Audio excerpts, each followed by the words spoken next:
Hi friends, welcome to our channel. Rathod అమర్తో ఇలా అంటాడు, సార్ మీతో ఒక విషయం చెప్పాలి, చెప్పొచ్చా అని అడుగుతూ ఉంటాడు. చెప్పు రాథోడ్ అని అమర్ అనటంతో, సార్ ఇదివరకు మనం మిస్ అమ్మ ఈ పెళ్ళిలో నేను ఎలా కూర్చున్నానో, ఎందుకు కూర్చొని తాళి కట్టించుకున్నానో నాకే తెలియదు అని చెప్పారు.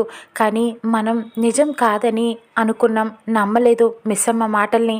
ఇప్పుడు పంతులు గారు అక్కడే అరుంధతి మేడం ఆత్మ తిరుగుతోంది, ఇక్కడే ఉన్నారు అని చెబుతుంటే ఇప్పుడు అనిపిస్తోంది సార్, అరుంధతి మేడం గారే కావాలని మిస్ అమ్మని మనోహరి మేడం గారి స్థానంలో కూర్చోపెట్టి ఈ పెళ్ళి జరిపించారని అనిపిస్తోంది. మనం మిస్ అమ్మ ఎన్నిసార్లు చెప్పినా నమ్మలేదు కదా సార్ అని చెప్పి మాట్లాడుతూ ఉంటాడు. ఇక అమర్ కూడా దాని గురించి ఆలోచిస్తూ ఉంటాడు. రాథోడ్ చెప్తాడు, అవును సార్, మేడం గారే తన చెల్లెలు అని తెలియక ముందులే మిస్ అమ్మని తన స్థానంలో తీసుకువచ్చి కూర్చోపెట్టారు సార్. మీరు ఈ బంధం తప్పు అని అన్నారు కదా, అది బంధం తప్పు కాదు సార్, మీ కలయిక నిజం, మీ కలయికని మేడం గారే చేశారు, మీరు ఇప్పటికైనా అర్థం చేసుకోండి సార్ అని చెబుతూ ఉంటాడు. అమర్ ఏమీ మాట్లాడకుండా మౌనంగా ఉండిపోతాడు. ఈ విషయం చెప్పాలనిపించింది, తప్పుగా అనుకోకండి సార్ అని అనటంతో ఇక ఇద్దరు కలిసి లోపలికి వెళ్తూ ఉంటారు గురూజీని కలవటానికి. ఇక ఇదలా ఉండగా అక్కడ అరు చెట్టు వెనకాలే దాక్కొని లాన్లో చూస్తూ ఉంటుంది. మిస్ అమ్మకి కనిపించకుండా ఉండే ప్రయత్నాలు చేస్తూ ఉంటుంది. మిస్ అమ్మ అప్పుడే బయటికి వచ్చి అరు గురించి వెతుకుతూ ఉంటుంది. అక్క ఏంటి రోజు వద్దన్నా కనిపిస్తుంది, ఇప్పుడు కావాలి అంటే కనిపించట్లేదు, అసలు అక్క ఎందుకు రాలేదు అని అటు ఇటు మొత్తం వెతుకుతూ ఉంటుంది. ఇక మిస్ అమ్మకి కనిపించకుండా అరు చెట్టు వెనకాల దాక్కుని చూస్తూ ఉంటుంది. అమ్మో, ఎలాగైనా మిస్ అమ్మకి కనిపించకూడదు అనుకుంటూ ఉంటుంది. కానీ మిస్ అమ్మ మాత్రం వదలకుండా అలా ఎదురు చూస్తూనే ఉంటుంది. బయటే గేటు దగ్గర నుంచొని కుర్చీ వేసుకొని పక్కింట్లో కూడా తొంగి చూస్తూ ఉంటుంది. అక్క అక్క అంటూ పెద్ద పెద్దగా పిలుస్తూ ఉంటుంది. మిస్ అమ్మ ఏంటి ఇంతలో వెతుకుతోంది నా గురించి అని చెప్పి అనుకుంటూ ఉంటుంది. ఇక అటు పక్కని ఇటు పక్కన మొత్తం అంతా అలా వెతుకుతూనే ఉంటుంది. లోపలికి బయటికి తిరుగుతూ ఉంటుంది.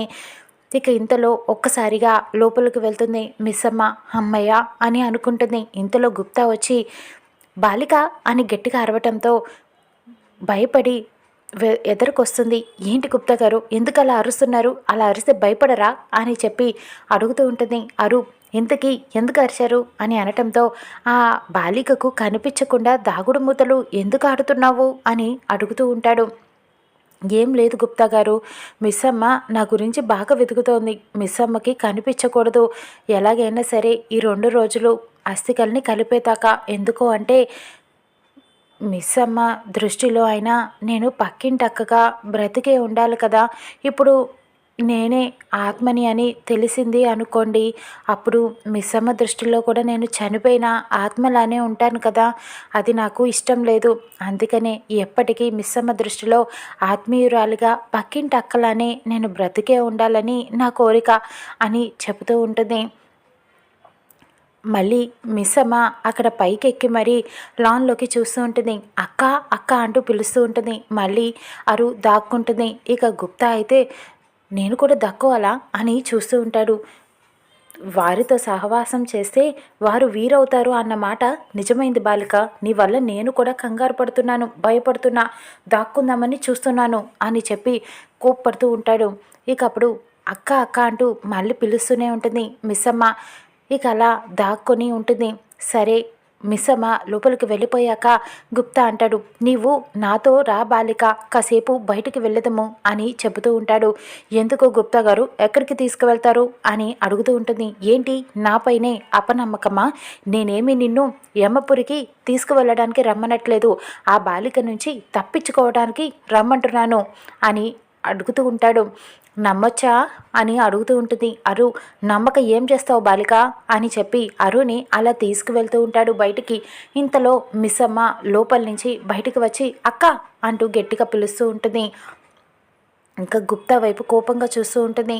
అరు ఏంటక్క, నేను ఇందా నుంచి పిలుస్తున్నాను, రాలేదేంటి, ఇంతసేపు కనపడలేదు, సడన్గా ఎలా ఊడిపడ్డావు అని అడుగుతూ ఉంటుంది. అంటే నీ అరుపు అదే పిలుపు వినిపించింది, వచ్చాను అని చెప్పడంతో ఇంతకీ ఎందుకు పిలిచావు అని అడుగుతూ ఉంటుంది. ఏం లేదక్క, నిన్న నీకో విషయం చెప్పాలి, పంతులు గారు వచ్చారు అని చెప్పడంతో చూశాను అని అంటుంది. నువ్వెప్పుడు చూసావు అని అడుగుతూ ఉంటుంది. సరేలే కానీ అక్క, పంతులు గారు వచ్చారు, అక్క ఆత్మ ఇక్కడే తిరుగుతోందంట, నీకు ఎప్పుడైనా ఇక్కడ ఏదేమైనా తేడాగా కనిపించిందా అని చెప్పి అడుగుతూ ఉంటుంది. దిక్కులు చూస్తూ ఉంటుంది. ఇక గుప్తా అంటాడు, ఆత్మ గురించి ఆత్మతోనే చెబుతుంది ఆ బాలిక, నిజము తెలిస్తే ఏమైపోతుందో ఏంటో అని చెబుతూ ఉంటాడు. నాకేమీ తేడాగా అనిపించలా, మామూలుగానే ఉంది అని అనటంతో అక్క అస్థికల్ని నదిలో కలిపేయాలని అనుకుంటున్నారు, అక్క బతికుండగా కాశీ వెళ్ళాలని అనుకుందట, అందుకని ఇప్పుడు అక్కడికి వెళ్ళి కలుపుదామని అనుకుంటున్నారు అని చెప్తూ ఉంటుంది. నాకు రాతోడు ఒక డౌట్ క్రియేట్ చేశాడు, నువ్వు రాతోడికి ఎప్పుడు కనిపించలేదు కదా, నిన్నెప్పుడు చూడలేదు, అందుకనే నిన్ను ఆత్మ అనుకుంటున్నాడు, నిన్ను నేను చాలాసార్లు ముట్టుకున్నాను, మా ఇంటికి వచ్చావు, మనోహరి నిన్ను చూసింది, పూజకి కూడా వచ్చావు కదా, నువ్వు ఆత్మవి ఎలా అవుతావక్క, కాదు కదా ఆ రాతోడంతే అని చెబుతూ ఉంటుంది. అవును అంతే, నమ్మకు అని చెప్పడంతో సరే కానీ దీని అంతటికీ కారణం నేను అక్క ఫోటోని చూడాలి, మనోహరి చూపించిన ఫోటో కాకుండా నేను అక్క ఫోటోని వేరేది చూడాల్సిందే అని చెప్పి ఆవేశంగా చూసొస్తానక్క అని చెప్పి వెళుతుంది. ఇదేంటి ఇప్పుడు మిస్సమ్మ చూసింది అంటే నా పని అయిపోయినట్టే ఇంకా అని చెప్పి గుప్తాని తిడుతూ ఉంటుంది. ఇదంతా మీ వల్లే అని చెప్పి ఇక్కడ అంజు దూరం నుంచి మిస్సమ్మని చూసి ఎవరితో మాట్లాడుతుందో అర్థం కాక అలా షాకింగ్గా చూస్తూ ఉండిపోతుంది. మిస్సమ్మ లోపలికి వెళ్ళగానే ఏంటి మిస్సమ్మ నువ్వు అక్కడ ఎవరితో మాట్లాడుతున్నావు అని అడుగుతూ ఉంటుంది. పక్కింటి అక్కతో మాట్లాడుతున్నాను కదా, కనిపించలేదా ఏంటి అంజుకి అనుకుంటూ ఉంటుంది. ఇంకప్పుడు వెటకారంగా చెప్తుంది, మీ అమ్మ కనిపించింది, నీ గురించి మాట్లాడుతున్నాను, ఈసారి నిన్ను కూడా పిలుస్తాలే అని అనుకుంటూ వెళ్ళిపోతూ ఉంటుంది లోపలికి.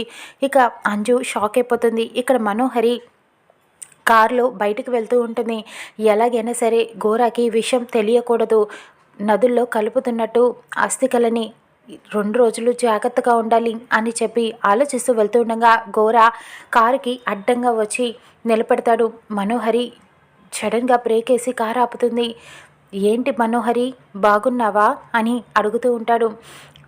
ఏంటి షాక్ అయిపోయావు నన్ను చూసి అని అడగటంతో, అంటే ఇన్ని రోజులు వెతికినా కనపడని నువ్వు ఇప్పుడు సడన్గా వచ్చేసప్పటికి కొంచెం షాక్ అయ్యాను అంతే అని చెప్పటంతో, ఏంటి అందరూ బాగున్నారా, ప్రయాణానికి అన్నీ సిద్ధం చేసుకున్నావా అని అడుగుతూ ఉంటాడు.